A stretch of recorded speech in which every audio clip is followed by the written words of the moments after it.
Tips and tricks for tandem pilots. Equipment.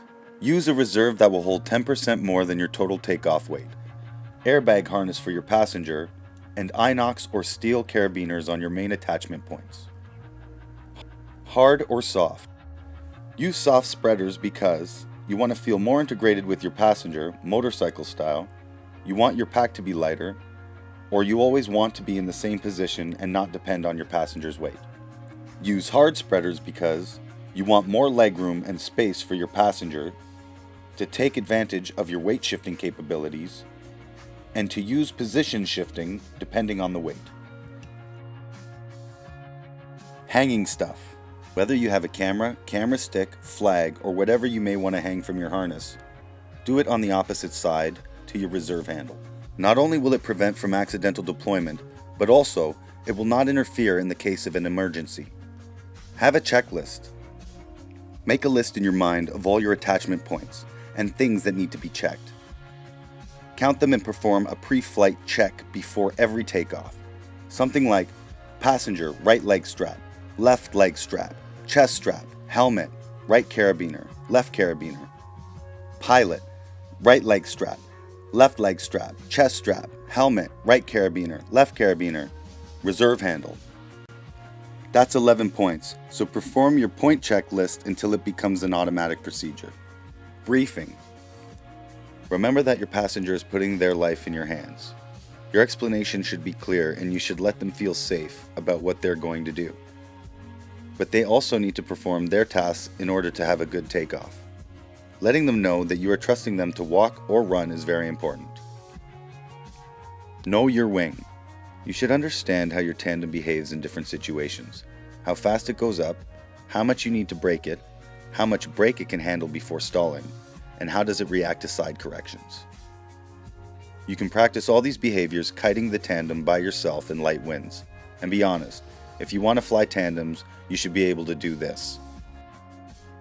While performing a reverse launch, make sure your turning direction is on the opposite side of your reserve handle. Majority of harnesses have the reserve handle on the right side, so you should turn left to avoid accidental reserve deployment. In low or no wind. Set your canopy in a C shape, where the A lines are all tense when you are checking them. This way the canopy will be on shape a lot faster during inflation. Tell your passengers that you're going to start with a fast walk, transitioning into a run. Have a clear point of abort. Remember that aborting a takeoff is a lot better than this. When on final countdown for takeoff, 3, 2, 1, walk. Wait for your passenger to start walking first. If you push them, they feel like they're going to be thrown down the cliff and are more prone to sit. On the contrary, if they feel tension on the system, they feel more secure. In strong wind. If you open up the trimmers to the faster setup, the wing will have less pull. Even if it goes up a little faster, you just need to be more gentle while pulling the A's. Again, this should be practiced in lower winds by yourself. If the wind is really strong, let them know that you might take a couple steps back. The important part is for them to stay on their feet and run when they're informed to. In flight. Don't let go of your brakes. Learn to fly with one hand holding both brakes. This way you can do things like help your passenger sit properly or set up your camera without compromising your safety. Also, while holding your brakes, you can have a more stable flight, which leads to less motion sickness for the passenger. Make the flight intuitive. The passenger is not ready for the motion they are going to experience.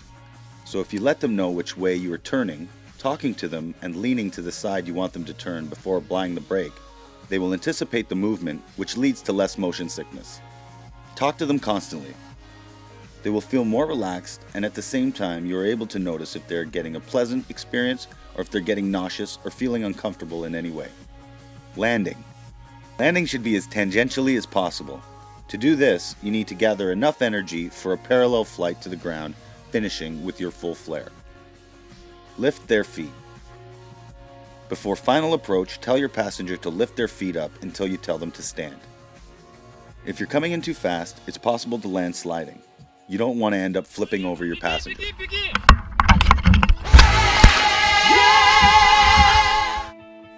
Have your trimmer set to medium speed. This will allow you to gather more energy and control your speed with your brakes to avoid the feared ballooning when backpedaling doesn't work. Support your passenger at touchdown. Set up your brakes so you can finish your flare and use your arms for supporting your passenger.